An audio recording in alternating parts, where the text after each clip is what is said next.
Donc je vous propose de passer au point suivant, qui est celui du clearing et de la compensation. Comme vous le savez, la compensation est devenue, dans la régulation des marchés financiers, un sujet absolument central et stratégique, avec l'industrie qui s'est de plus en plus organisée pour que de plus en plus d'instruments financiers soient compensés, mais aussi bien sûr les régulateurs qui ont mis en place petit à petit des obligations de compensation qui rentrent en vigueur en ce moment et qui viennent en Europe essentiellement du texte EMIR. Aujourd'hui, le devenir de cette organisation, de cette compensation est clairement sur la table. Comme vous le savez, il y a la l'EMIR Review et des propositions qui sont faites dans le cadre post-Brexit d'évolution de cette organisation de la compensation européenne. Est-ce que, par rapport à ces sujets sur la compensation, est-ce que d'abord les questions ou les interrogations ou les inquiétudes des représentants de l'industrie, en commençant par Stéphane?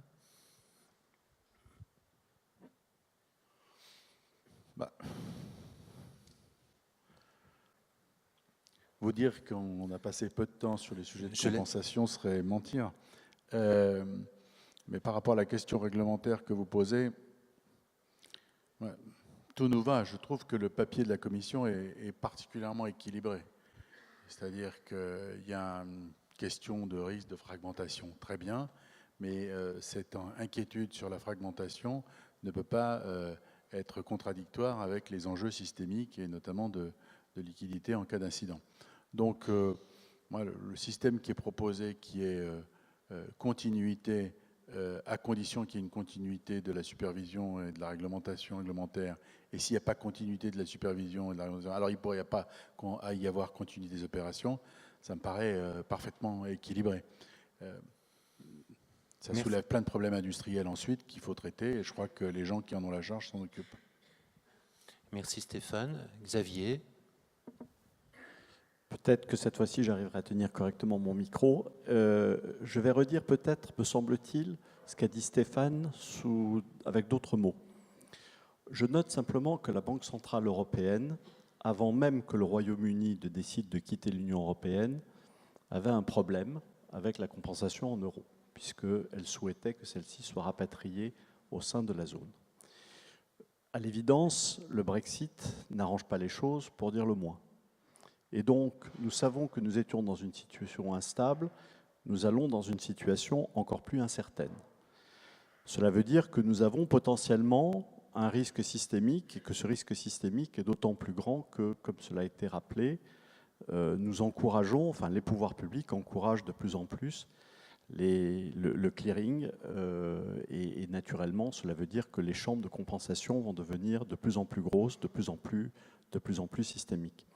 Donc on a cette dimension systémique, cette dimension de stabilité financière, et puis on a une autre considération à laquelle évidemment en tant que banquier je suis sensible, qui est la situation de la liquidité.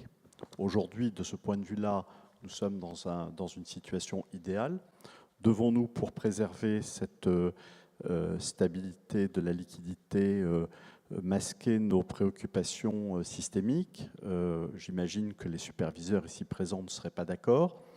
Si l'on organise en revanche des institutions de compensation en zone euro, comment se fait la transition entre le système actuel et puis un système nouveau, sans mettre à mal la liquidité? Là, je dois dire que c'est évidemment une question qui se pose beaucoup pour les superviseurs et les régulateurs, plus que pour nous. Nous, en tant que banquiers, nous avons simplement, je crois, deux demandes qui sont assez évidentes. La première, c'est que, étant naturellement soucieux de cette question de la stabilité financière, les règles du jeu soient le plus rapidement possible définies pour que nous puissions être sûrs de la solidité de ces chambres de compensation, d'être sûrs de la qualité de leurs relations avec la Banque centrale européenne en cas de crise. Et nous avons besoin simultanément que le processus par lequel un éventuel changement interviendrait ne se fasse pas au détriment des acteurs de marché européens.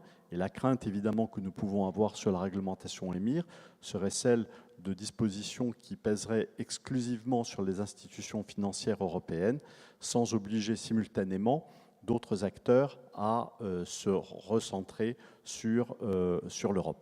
Donc voilà, je viens de redire simplement quels sont les termes du débat. Je n'ai pas, en tant qu'acteur de marché, exprimé une préférence. Je pense que les superviseurs et les régulateurs doivent nous dire dans quelle direction ils veulent aller. Et ensuite, nous, acteurs de marché, nous devons leur dire comment assurer la transition qui mette le moins à mal la liquidité, sachant que de manière inévitable, tout changement risque d'avoir un impact négatif sur celle-ci. Merci Xavier. So let's switch again into English. I will like to have a comment of the three representatives of the public authorities about the clearing issues, and particularly Steve, maybe could you present to the audience what is in the EMIR review and what is your point of view about this EMIR review? So to some extent, the discussion on EMIR and what should and the developments regarding central clearing is part of the bigger debate about the fact that under current circumstances the UK will become a third country, and how do you then subsequently arrange the interactions with the financial market, which will continue to be very important for the EU 27. But focusing then specifically on the clearing proposal, it is very good, and we have suggested that also in the past as ESMA, as the ESMA board, is that we need to have powers to supervise entities outside of the EU. Until the current system is basically, in most cases, it is an equivalent system. And if you have an equivalent system, you fully rely on the third country regulator. And there is a problem with that system in the sense that you cannot assess the specific risks that might be created by those entities outside of the EU, inside the EU. And so I think I really, and I'm sure I fully support the proposal by the Commission to give these supervisory powers to supervise infrastructures outside of the EU, to supervise CCPs in the UK, because a model where they would be located in the UK without having the supervision there would be problematic. Is obviously problematic. At the same time, it is justified also to have the option in the proposal of relocation, because we need to go through a whole process where we need to agree with the UK around the modalities of such a supervision when it's conducted outside of the EU. This assumes that you can get to a model where you're properly able to supervise those entities outside of the EU, and that is a question that will be answered in the coming months, coming years, whether indeed is it possible to have that opportunity to supervise those entities outside the EU. It is clear that at the end of the day, you need to make there an assessment in terms of stability consequences, what are your opportunities to supervise, but also the cost that it will bring to market participants, because it's clear that the centralization of supervision and the fact that we have been developing these as global infrastructures makes it more efficient, and that you have benefits to scale. It is one of the, in the past 6-7 years, ESMA has been very active in terms of trying to get to the equivalence decisions and accepting foreign regulatory and supervisory systems from the perspective is that at the end of the day, global capital markets are beneficial and can result in efficient clearing and limit the cost to participants. So at the end of the day, this will be an evaluation of stability consequences. To what extent is it possible to supervise, and what kind of appropriate arrangements can be established with entities outside of the EU, and specifically with the UK. And finally, the costs that will be involved in when you decide to relocate that, because we need to accept is that in return for possibly increased stability, there will be increased efficiency costs. Thanks, Steve. Let's now turn to Leving. What do you think about this EMIR review? And a more specific question regarding the relocation. Do you agree with this possibility that in some exceptional circumstances, a very large clearinghouse will have to be relocated in Eurozone? Yes, I think we have made CCPs super systemic through regulation in the last years. So we have 3 important questions on the table right now. One is what we do with recovery and resolution in Europe. That's still under discussion. We have the question, how do we supervise systemic CCPs which are in the EU or in the Eurozone? And we have the question on what do we do with third country CCPs. And yes, I agree with your second question that in certain circumstances, for super systemic CCPs, which are systemically critical, relocation has to be a regulatory possibility. The two questions which I think are now at the core of the legislative debate for this issue, and they're both time-pressing, is first, what is the legislator's view on the future cooperation and the respective powers of ESMA and the ECB? We think this needs to be clearly spelled out, who does what and how are they supposed to cooperate, and we think on that point some further clarification might be necessary to the original proposal by the Commission and the original proposal by the ECB. And the second question is indeed, to what extent do we need to specify the criteria under which location is possible or necessary, or to take the opposite position, under which criteria would it be possible to avoid that in terms of joint supervision and all that? Of course, there's a question, many things legislators should not deal with, but we might need a bit of more clarity on the criteria and the alternatives in the legislation.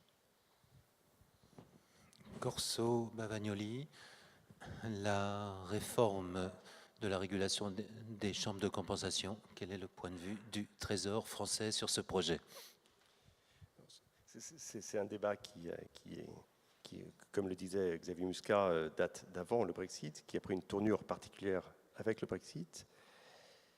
Je pense qu'il est d'abord utile de dire de quelle chambre de compensation on parle. Quand on parle de politique de localisation, ou d'ailleurs de revue des MIR spécifiquement, on ne parle pas de toutes les chambres de compensation. On parle des chambres de compensation qui sont critiques pour la zone euro, c'est-à-dire qu'elles ont une importance critique sur le plan systémique, et qui sont non substituables. Je crois que cette deuxième dimension est importante, c'est-à-dire qu'il n'existe pas au sein de l'Union européenne, à 27, ou au sein de la zone euro, d'infrastructures en mesure de traiter les mêmes opérations pour les mêmes volumes que les chambres de compensation en question. Donc critiques et non substituables. La question qui est posée à Bruxelles, c'est de savoir si, pour de telles chambres, on peut mettre en place un système de réglementation, je dirais, de supervision extraterritoriale, ou si on doit aller vers une politique de localisation. La supervision et la réglementation extraterritoriale, elle se conçoit, il faut l'imaginer fonctionner. Il faut imaginer en particulier en temps de crise comment elle opérerait. En temps de crise, et on l'a vécu tous de près ou de loin dans les années 2010, 2011, 2012, il y a une tension entre le superviseur microprudentiel et l'autorité macroprudentielle. Il y a une tension possible entre le superviseur, je dirais, home, et puis la communauté des superviseurs concernés. Et on a vu ces tensions très concrètement à l'œuvre. La décision du superviseur microprudentiel peut ne pas tenir compte des effets macroprudentiels ou systémiques de telle ou telle décision qu'il prend à un moment de crise. La décision d'une juridiction home peut ne pas prendre en compte les effets pour la zone euro ou pour l'Union européenne des décisions qui sont prises parce que la chambre de compensation en question traite l'essentiel des flux en euros sur une classe d'actifs. Ces tensions, alors on peut dire qu'on a des accords de coopération qui permettent de doter d'un protocole de résolution des différends. Je ne suis pas certain qu'en période de crise, où il faut agir vite, ces arrangements puissent fonctionner. Donc je crois que c'est ça la question à laquelle il faut qu'on réponde. Ensuite, il y a le parallèle fait avec les États-Unis. Beaucoup de gens dans le débat disent, regardez, les infrastructures de marché, en particulier les chambres de compensation anglaises, britanniques, sont des chambres de compensation qui traitent beaucoup de devises, du yen, du dollar, etc. Les Américains ont un système de supervision extraterritoriale, puisque la CFTC agrée les chambres de compensation en question et dispose de pouvoirs d'inspection dans les chambres de compensation en question. Pourquoi ne pas répliquer ce système-là? Moi, j'ai du mal personnellement à adhérer à ce genre de raisonnement, parce que d'abord, l'Union européenne à 27, ce n'est pas les États-Unis. Et ensuite, ce qui peut fonctionner sur un mode formel, mais aussi largement informel, entre le Royaume-Uni et les États-Unis, je ne suis pas certain qu'il puisse fonctionner avec l'Union européenne, pour une raison très simple, c'est que les clearing members de ces chambres de compensation sont à 80% des banques américaines. Et ceci crée une force de rappel dans le système puissante qui n'existerait pas pour l'Union européenne à 27. Donc je ne suis pas certain qu'on puisse répliquer ces systèmes-là et se dire qu'ils fonctionneront nécessairement. Enfin, il y a une dernière considération, et je ne veux pas être trop long, c'est une considération un peu en prospective, en dynamique. À nouveau, on parle de chambre de compensation critique et non substituable. Que vaut un système dans lequel on négocierait avec le Royaume-Uni sur un cadre de réglementation, sur un cadre de supervision concernant ces chambres de compensation britanniques, et on dirait aux autorités britanniques, de toute façon, si on n'est pas d'accord, on vous retire l'équivalence. Et on sait bien que si on retire l'équivalence à la chambre de compensation, on pénalise d'abord, et je dirais peut-être même exclusivement, des entités européennes. Donc, est-ce que cette arme-là, est-ce que cette réponse-là est une réponse crédible? Est-ce qu'elle nous met en position de négocier de manière équilibrée avec nos contreparties britanniques? Est-ce que, may I switch to English and to ask to Levin or to Stephen if you agree with what Corso said regarding particularly the fact that this relocation could be mandatory about critical and not substitutable clearing houses? Steve, Levin? So I think what what Corso referred to is precisely the difficult issues that need to be arranged if you want to get to cooperation on supervision and you want to maintain having important infrastructure outside the EU. And so that is precisely the reason I think that you need to have the option. You need to have the option because a number of very difficult questions need to be answered. And these relate to, for example, to what extent can you get an agreement on the sharing of losses? How would the decision-making work at that point in time? And that will all be key to be arranged. And it's also true, it's more difficult, obviously, than in the current environment, because currently they're part of the EU supervisory framework. So in my view, I would not in advance rule out the possibility to supervise this outside of the EU, because it will come with certain costs. But at the same time, to make that into a credible negotiation, and also at the end of the day, you then need to make the assessment, do I have sufficient powers to supervise this, and is there also sufficient clarity on what will happen in the case of crisis? And if you don't get satisfactory answers to that, you go back to the other option which is in the law, and that is relocation.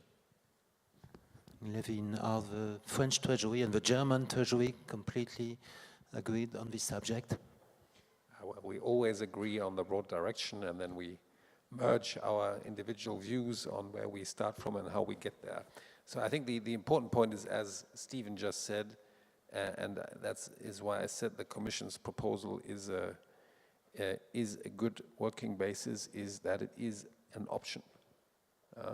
I'm not in a position today to say, well, it has to be mandatory because A, B, and C will not work, and I know completely how to organize the transition of a relocation, but I certainly would also not rule it out on the other side. I think there are very important questions around this thing, what this means for financial stability, and if we cannot sort those out satisfactorily with a remote supervision or a joint supervision, or however you want to call it, then indeed relocation would be the option of choice. Merci Levin. Je vous propose de passer au dernier sujet que nous voulions aborder lors de cette table ronde. C'est ce qu'on appelle le régime des pays tiers. Comme vous le savez, dans la régulation européenne, il y a historiquement plein de régimes de pays tiers. Je crois qu'il y en a au total une quinzaine qui sont prévus dans la plupart des différents textes réglementaires européens. Mais vous savez aussi qu'ils sont tous particuliers, différents, et qu'ils n'ont pas été prévus dans le cadre du Brexit. Donc la question qui se pose à nous aujourd'hui avec le Brexit, c'est que devient ces régimes pays tiers et comment il faut traiter les pays tiers dans le cadre du Brexit. Est-ce que le UK doit avoir un régime particulier ad hoc qui est construit dans le cadre de ces régimes pays tiers? La question est encore plus compliquée car ces régimes pays tiers, ils sont nombreux, disparates, mais certains ne sont pas encore entrés en vigueur. Par exemple, il y en a d'importants et de compliqués relatifs à MiFID II et à MiFIR qui vont rentrer en vigueur dans les prochaines semaines et qui sont déjà particulièrement compliqués. Voilà pour planter le paysage pour ce troisième question. Et je vais peut-être me tourner d'abord vers Jean-François Cirelli. Est-ce que pour l'industrie de la gestion, ces régimes de pays tiers, est-ce que c'est après le Brexit? Comment traiter le UK? Est-ce que c'est un souci, un sujet? Quelles sont vos préoccupations? Oui, c'est un sujet. C'est un sujet, mais ce qu'on a vu jusqu'à maintenant, c'est qu'il y en a bien d'autres aussi sujets, et la question de la compensation est aussi un sujet.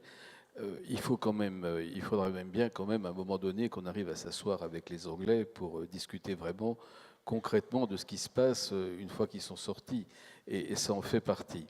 Bon, je pense que le Brexit, comme tu le disais, c'est l'occasion de revoir le dispositif européen vis-à-vis des pays tiers et comment nous donnons les équivalences. L'idée qu'il y ait une porte d'entrée unique qui serait l'ESMA pour parler des équivalences, ça me paraît être une bonne avenue pour traiter le sujet. Après, faut-il donner une place particulière au UK? Enfin, je pense que ça mérite d'être un peu élaboré. Qu'est-ce que ça veut dire vraiment? On ne peut pas tellement répondre par oui ou par non, si ce n'est que quand même le UK reste en Europe et reste la place financière la plus proche des Européens. Et on voit bien comment nos économies sont totalement liées sur le plan financier avec la Grande-Bretagne. Pour BlackRock, ce qui compte, ce n'est pas fondamentalement la politique qui est derrière, c'est qu'est-ce qui va se passer pour nos clients. Comment pouvons-nous rassurer nos clients, leur dire qu'il n'y a pas de souci demain sur les fonds qu'ils nous confient dans leur gestion? Comment rassurer nos clients que les grandes décisions politiques ou les grandes décisions réglementaires, les grandes décisions dont nos régulateurs vont se prendre en compte, et j'espère les traiter, ne conduisent pas à des conséquences pour nous vis-à-vis des clients qui font confiance et qui veulent investir dans nos fonds en Europe à des conditions moins bonnes, ou en tout cas qu'on insinue le risque que ce n'est, entre guillemets, plus sûr, pas assez sûr. Donc comment peut-on s'assurer que le discours des gens qui sont au contact des clients soit un discours qui soit extrêmement rassurant sur voilà comment ça se passe, vous n'avez rien à craindre pour votre argent si vous passez ici ou là, ou si vous mettrez votre argent dans des fonds qui soient européens, français ou anglais. Bon, voilà. Donc je pense qu'il y a énormément, naturellement, il y a des grandes questions politiques, on voit bien depuis, on a une tendance à politiser énormément toute cette question-là, on voit bien que nous sommes dans une situation assez déplorable, puis comme le faisait remarquer Robert Ophel, on pensait quand même on est un peu plus loin dans la discussion avec les Anglais, il va bien falloir que on fasse une évaluation de qu'est-ce que ça veut dire le jour où ils s'en vont concrètement, même si, je crois que Robert disait tout à l'heure, même si on décidait que les chambres de compensation, il faut qu'ils soient en Europe, on ne peut pas faire ça du jour au lendemain. Enfin, ce serait trop risqué. Donc, comment s'assure-t-on que la transition, et peut-être la transition est un mauvais mot, parce que ça pourrait donner le sentiment qu'il y a une période de transition. Moi, je n'ai toujours pas compris ce qu'était une période de transition dans le cadre du Brexit, mais je dois être un peu limité. Mais donc, comment nous peut-on être sûr que ce que nous racontons à nos clients sur la solidité, la sûreté du système dans lequel ils nous confient leurs fonds, eh bien là, demain et après-demain. Donc, voilà. Mais Jean-François Serelli, aujourd'hui, il y a une énorme incertitude pour tout le monde sur l'organisation de ces régimes pays tiers. BlackRock, sans vous demander de secret, doit bien réfléchir à ses options et à son mode d'organisation futur dans ce contexte post-Brexit, avec cette énorme incertitude.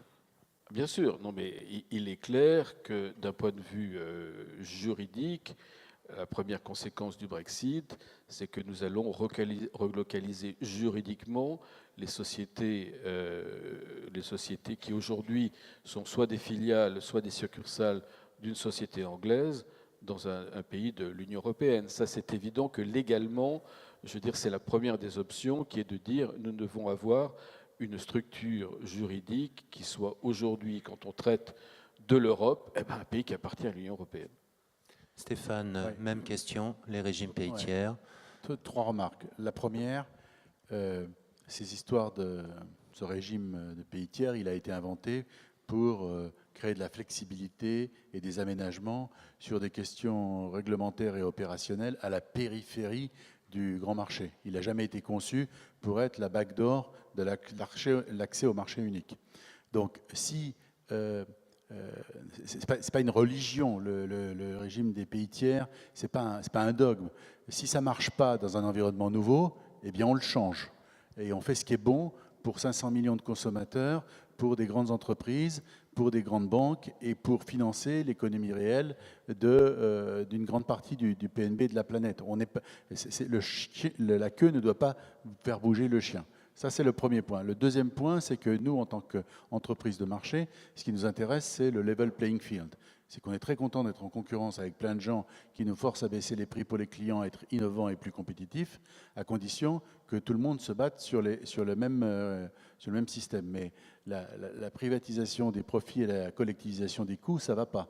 Donc le régime des pays tiers, il doit être compatible avec les conditions d'un marché et d'une concurrence normale et équilibrée pour tous les acteurs qui travaillent dans la zone euro et dans l'Union européenne. Et le dernier point, c'est que je pense que le régime des pays tiers le mieux adapté au Royaume-Uni, c'est précisément le régime unilatéral que j'appelle de mes voeux.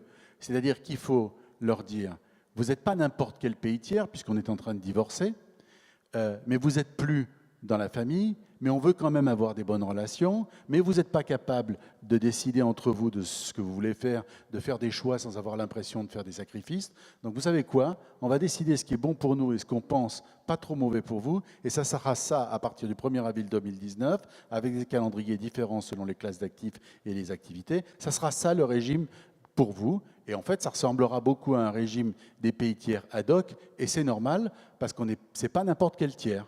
Donc il faut se sortir de l'idée qu'il y aurait un DOM qui serait les pays tiers, est-ce qu'ils rentrent dedans ou pas, parce que ça nous conduit à faire quelque chose qui est precisely wrong, alors que moi je propose qu'on fasse quelque chose de roughly correct, qui est un régime unilatéral ad hoc pour eux. Sur les régimes pays tiers, notre banquier Xavier, un commentaire? Fondamentalement, je suis d'accord une fois de plus avec Stéphane.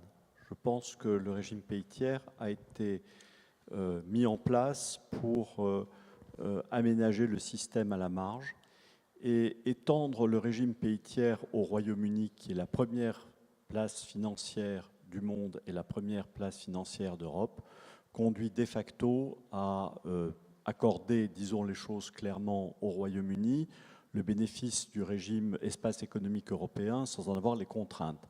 Si c'est ça, en tant que non pas en tant que banquier, mais en tant qu'ancien régulateur, j'y serais assez défavorable. Alors, en même temps, il faut dire les choses de manière très claire. Chaque fois qu'on parle de ce sujet, il y a chez un certain nombre de nos amis, notamment américains, une crainte. Est-ce qu'à travers une redéfinition du régime pays tiers, est-ce que vous n'allez pas faire du protectionnisme ? Je crois qu'il faut les rassurer. La réponse est non. Je ne pense pas que l'Union européenne veuille redéfinir à cette occasion ses relations avec Israël, le Canada ou les États-Unis.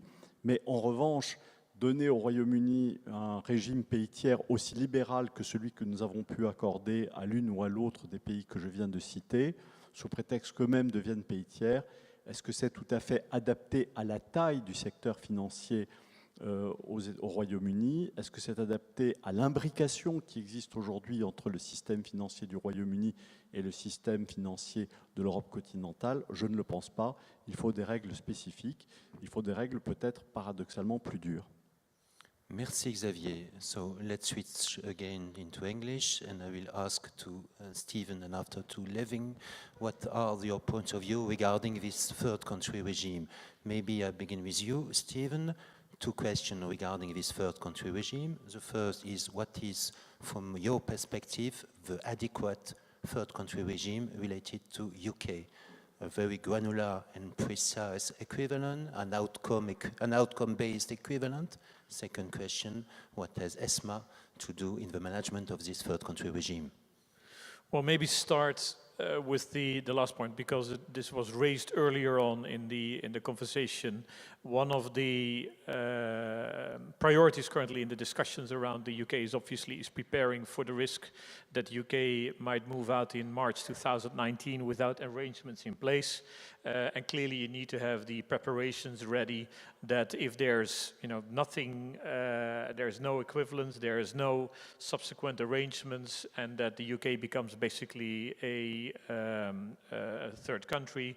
There might be certain parts of the financial markets where there might be certain risks of instability, and that is currently what we're focusing on. But that is, to some extent, the more short-term issue and preparing for March 2019. In terms of the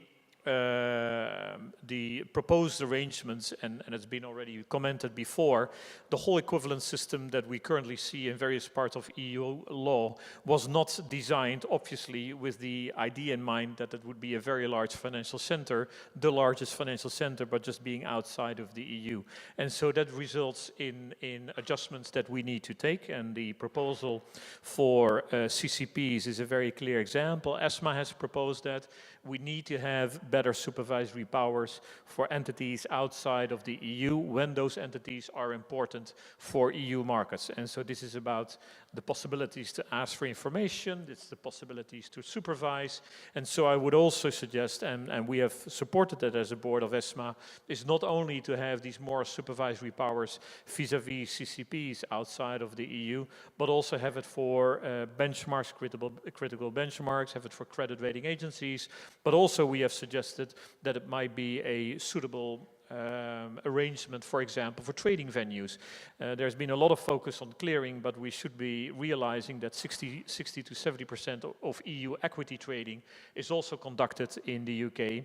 And the question is, how will that be developing? And when it continues to be important outside of the EU and in the UK, you need to have the supervisory powers to assess that is conducted properly.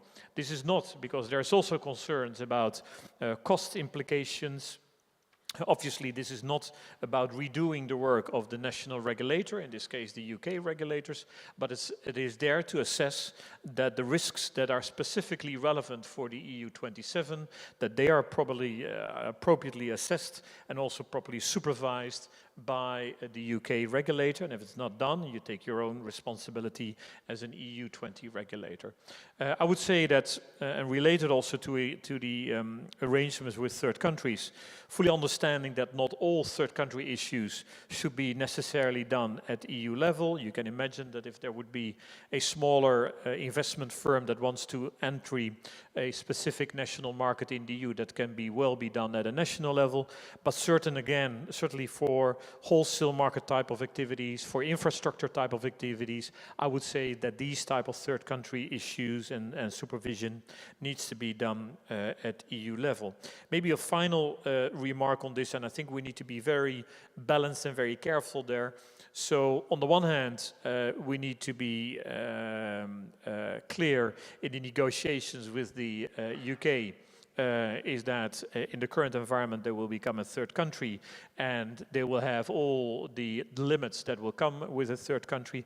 At the same time, we also need to realize we need to be consistent in our approaches across the world, and it also means that we need to be careful that we don't become a kind of a fortress Europe where we lose our attractiveness for doing business across the world. So that is a very careful balance I think we need to take into account. So on the one hand, clearly there's been so far there's been the decision to leave the EU, and there's been also the clear indication by the UK that they want to leave the single market. Well, that means that you come into the third country regime, which has clear limitations. At the same time, important that we continue to be attractive as a financial region. Thanks, Steve. Lewin, do you agree with Steve? What do you think about the adequate future third country regime for the UK? Yes, I think I can agree with most of what has been said before. I think it's very clear the existing third country regime was not designed for the situation.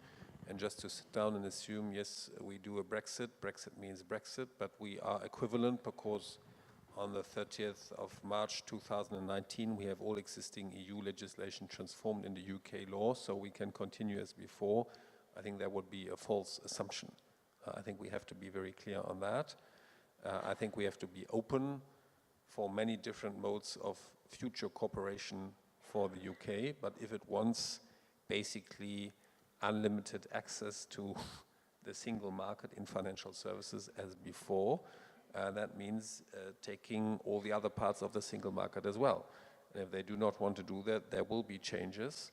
And I think in essence, in my view, we should be open to a cooperation as close as possible because there's a strong linkage and the transition will be difficult to be managed. And in essence, it's a decision for the United Kingdom to be made, which, how should I say that, not infringements, but which sharing of sovereignty in the management of financial markets and supervision and ECJ jurisdiction it wants to make in the future to keep the access to the financial services market. And regarding a possible transition period, what is your opinion? Well, I think we have, first of all, transition is an important thing. At this point in time, the negotiations are in a situation which is very difficult. So from a perspective of prudence, it would not be safe to assume that a deal will be in place, and I think it's not safe to assume that a transition agreement will be in place by March 2019. I think we are open to negotiating that, but I think it would not be safe to assume that it will be there. So every business preparing itself for March 2019 should do that. A number of issues which would be part of a transition arrangement agreement could be done unilaterally, so probably we should also prepare for that. But I think it would not be safe to bet on, yes, there will be agreement, and we could just have 2 or 3 or whatever more years' time to deal with this. Merci, Lévin. Je me tourne à nouveau vers Corso Bavagnoli. Les régimes de pays tiers, Corso, quelle est l'opinion du Trésor français à ce sujet et quel serait le bon régime de pays tiers adapté au Royaume-Uni après mars 2019 ? Faut-il une période de transition? Merci Benoît. Je vais être bref parce que je crois qu'on est très largement convergents et j'adhère à la plupart des choses qui ont été dites sur le régime pays tiers. Je vais être bref aussi parce que je vois que la directrice générale est arrivée et c'est une raison supplémentaire pour moi d'être rapide. Pour moi, enfin, il y a plusieurs considérations. La première, c'est que les régimes de pays tiers, c'est des régimes dégradés d'accès au marché intérieur. Je veux dire par là qu'il y a un régime simple d'accès au marché intérieur, c'est la participation à l'Union européenne. Il y a un autre régime possible pour l'accès au marché intérieur, c'est l'EEA. Bon. Alors le régime pays tiers, c'est ce qu'on fait quand on ne peut pas faire l'EEA. Donc je pense qu'il faut regarder les différentes options avant d'aller dans cette direction. Ensuite, ma deuxième considération, c'est que effectivement un certain nombre de personnes présentent l'ajustement des régimes pays tiers pour les juridictions systémiques comme une initiative visant à restreindre l'accès au marché. Pas du tout. C'est des régimes d'ouverture, les régimes de pays tiers. C'est des régimes d'ouverture. Simplement, cette ouverture, elle a un certain nombre de conditions. Alors, il y a le level playing field dont a parlé Stéphane, et c'est vrai que la concurrence est saine, souhaitable, mais elle fonctionne s'il y a des règles qui sont les mêmes pour tous. Et puis, il y a une deuxième dimension qui a peut-être été moins mentionnée, mais qui est tout aussi importante, c'est les problématiques de stabilité financière. Parce que si on a un Royaume-Uni qui, dans le futur, continue à avoir un rôle important en termes d'échanges dans le secteur financier avec l'Union européenne, alors on aura des flux importants et ces flux peuvent entraîner des risques de contagion. Et ces risques de contagion doivent être gérés. C'est pour ça qu'un bon régime pays tiers, il doit fonctionner sur une forte convergence en matière réglementaire, sur une forte convergence en matière de supervision, et je crois que ce point est très important. Ça veut dire qu'il faut qu'il y ait une convergence des pratiques de supervision et, dans des cas justifiés parce qu'il s'agit d'entités systémiques, des pouvoirs extraterritoriaux de supervision de la part des autorités européennes sur les entités en question. Et enfin, il faut qu'il y ait un mécanisme de suivi et une capacité pour l'Union européenne de retirer l'équivalence ou de restreindre l'accès au marché si on estime que les conditions ne sont pas réunies. Ma dernière remarque concerne la particularité du secteur financier, parce qu'un autre argument qu'on entend souvent, c'est de dire mais pourquoi vouloir un régime spécifique pour le secteur financier? Après tout, il n'y a qu'à traiter le secteur financier comme un secteur parmi d'autres dans la grande négociation qui aura lieu avec le Royaume-Uni. De mon point de vue, il y a deux particularités du secteur financier. C'est un secteur dans lequel il y a des problématiques de stabilité financière. Alors certes, dans le secteur alimentaire, il y a des problématiques de sécurité alimentaire. Dans le secteur des médicaments, Donc ces problématiques, je dirais, d'intérêt général existent ailleurs. Mais la deuxième particularité du secteur financier, c'est que c'est un secteur où il y a une très forte mobilité des facteurs et une possibilité d'exploiter des arbitrages réglementaires qui existent sans doute moins que dans d'autres secteurs. Et sous forme de boutade, on compare toujours chez nous, quand on en parle, le secteur financier aux pêcheurs de Bretagne. Les pêcheurs de Bretagne ne partiront pas dans Cornouailles, parce que pour partir en Cornouailles, il faudrait qu'ils déplacent leur église et leur cimetière. Ce n'est pas le cas dans le secteur financier. Dans le secteur financier, les facteurs sont mobiles et il y a des problématiques de stabilité financière qui justifient qu'on traite le secteur de manière particulièrement attentive dans le cadre des discussions. Corso, je partage complètement ton avis sur la mobilité du secteur financier. Maintenant, une question complémentaire par rapport aux commentaires de Steve Mayer, qui quid de la consistance de ces régimes de pays tiers. On voit bien qu'on est vite gêné. Quel régime on fait aux Anglais? Quel régime on fait aux Américains, pour lesquels on a aussi de vraies questions? Et quel régime on fait au reste du monde? On a quand même une vraie question sur la consistance UK, États-Unis qui se pose et qui va se... La consistance et la cohérence, oui. Non, c'est vrai que c'est une question qui est soulevée, qui est d'ailleurs souvent soulevée par les interlocuteurs des autres pays tiers. Dans quelle mesure ce qu'on fait revient à remettre en cause les régimes pays tiers existants? Je pense qu'il n'y a pas de réponse, je dirais, générale à cette question. Enfin, il y a une réponse de principe qui consiste à dire ceci dépend du degré de systémicité des juridictions. Et c'est vrai que dans le cas du Royaume-Uni, on est dans un cas totalement à part. Donc il n'y a pas de raison d'appliquer le régime nouveau qu'on envisage pour le Royaume-Uni à d'autres juridictions. Néanmoins, et je pense que cette précaution doit être prise, si demain les juridictions elles-mêmes tierces, les autres juridictions tierces deviennent systémiques, alors évidemment la question se poserait. Je veux dire par là, si la compensation des swaps de taux en euros devait migrer massivement de Londres à New York, alors je pense que les questions qu'on se pose sur certaines infrastructures de marché critiques et non substituables au Royaume-Uni se poseraient pour ces infrastructures de marché aux États-Unis. Ce n'est pas du tout la situation d'aujourd'hui. Il n'y a pas de raison d'anticiper que ceci se passera, mais je crois que ce qui doit nous guider, c'est une préoccupation de maîtrise du risque systémique et aussi de level playing field. Merci Corso. Est-ce que sur ce débat sur les régimes de pays tiers, l'un ou l'autre d'entre vous souhaite rajouter un commentaire? Non. Merci à tous. Donc je pense que nous arrivons maintenant au terme de cette table ronde et de ce débat. Je voulais particulièrement remercier tous les six panélistes, pour leur contribution et les diversités des points de vue qui ont été exprimés, les trois représentants de l'industrie, mais aussi les trois représentants des pouvoirs publics. Et c'est assez rare, je crois, et je les remercie beaucoup, d'avoir autour de la même table ronde le régulateur européen, le Trésor allemand et le Trésor français. Donc merci beaucoup à tous pour cette table ronde.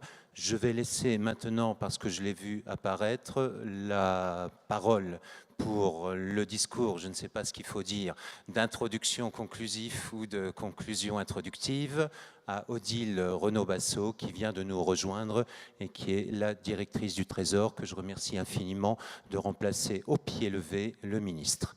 Merci à tous.